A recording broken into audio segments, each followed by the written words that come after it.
दयाळूपणाच्या जादूच्या बीजची कथा. एकेकाळी माधवपूर गावात मीना नावाची मुलगी राहत होती. मीना दयाळू हृदयासाठी ओळखली जात होती.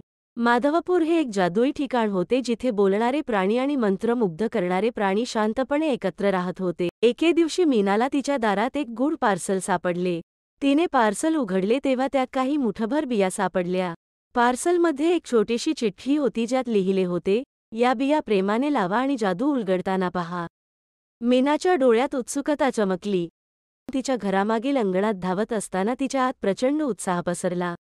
तिने मऊ मातीत जादुई बिया काळजीपूर्वक पेरल्या, त्यांना प्रेमाने आणि कोमलतेने पाणी दिले. मीना आश्चर्यचकित झाली कारण बिया लगेचच रोपात उगवू लागल्या आणि वेगवेगळ्या रंगांनी चमकणारी पाकळ्या असलेली फुले उगवू लागली. मीना जादुई फुलांनी आश्चर्यचकित होत असताना सूरज नावाचा एक शहाणा वृद्ध घुबड दिसला. तो हळुवारपणे म्हणाला, मीना, तुला दयाळूपणाची बीजे मिळाली आहेत. प्रत्येक फूल वेगळ्या दयाळूपणाचे प्रतिनिधित्व करते. जादू वाटायला उत्सुक असलेल्या मीनाने एक चमकणारी पाकळी काढली आणि तिचा मित्र सोनू ससा याला दिली. सोनूला एक उबदार संवेदना जाणवली आणि तो आनंदाने उड्या मारू लागला.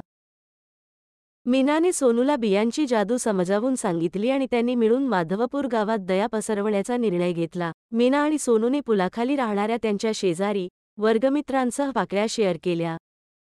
दयाळूपणाच्या प्रत्येक कृतीने गाव आनंद आणि हास्याने भरून गेले. माधवपूरचे एकेकाळचे निस्तेज आणि उदास वातावरण आता जादुई फुलांच्या रंगांनी उजळून निघाले होते. मीना आणि सोनूच्या जादुई बीजांची गोष्ट माधवपूरची राणी राधिकाच्या कानापर्यंत पोहोचली. त्यांच्या दयाळूपणाने प्रभावित होऊन तिने त्यांना शाही बागेत बोलावले आणि त्यांना एक विशेष कार्य दिले. राणीने स्पष्ट केले, माधवपूरची जादू दयाळूपणाच्या बियांवर अवलंबून आहे. या जादुई फुलांचे रक्षक म्हणून हे गाव नेहमी प्रेम आणि आनंदाने भरलेले राहावे हे तुमचे कर्तव्य आहे. मीना आणि सोनूने त्यांच्या नवीन जबाबदाऱ्या मनावर घेतल्या होत्या. त्यांनी कार्यक्रम आयोजित केले, त्यांच्या मित्रांना दयाळूपणाबद्दल शिकवले आणि प्रत्येकाला दयाळूपणाचे बीज रोवण्यासाठी प्रोत्साहित केले. गाव करुणेने बहरले होते आणि माधवपूर गावाच्या सीमे पलीकडे जादुई ऊर्जा पसरली होती. एके दिवशी मीना आणि सोनू फुलं पाहत असताना त्यांच्या लक्षात आलं की जादूच्या पाकळ्या वाढल्या आहेत. राणी राधिकाने हा चमत्कार पाहिला आणि ती अभिमानाने म्हणाली, तुमच्या निःस्वार्थ दयाळूपणाने बीजांमध्ये जादू वाढली आहे.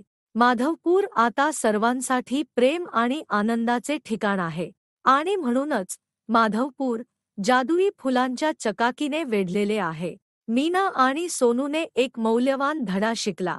त्या दयाळूपणामध्ये, दयाळूपणाच्या बियांप्रमाणे, अगदी साध्या क्षणांनाही खरोखर जादूमध्ये रूपांतरित करण्याची शक्ती आहे.